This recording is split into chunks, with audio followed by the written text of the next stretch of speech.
a pink lemonade cake. We're gonna start with the dry ingredients in the bowl. So we've got some sifted cake flour.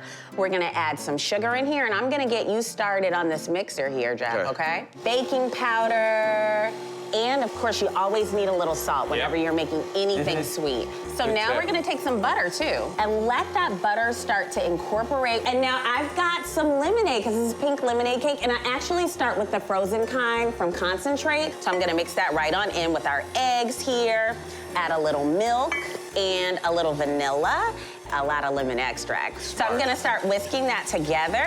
All right, now just start pouring that in. Lastly, we're gonna add in some food coloring so we can get this to look super cute and pink. Look at that vivid color. That's gonna bake up and look so pretty.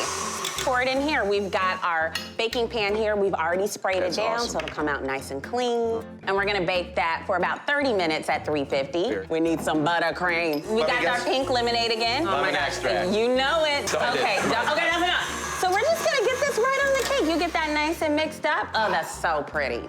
Oh yeah. And then I'll cut out a few because I have a super fun way to decorate this too. So then what I love to do is I stick like a little straw, like half of a straw. I put like a little slice of lemon like right on the side. It really is like lemonade in a cake. Wow, that buttercream. I mean, my teeth are I know, in like the most great way ever. I know, I love it.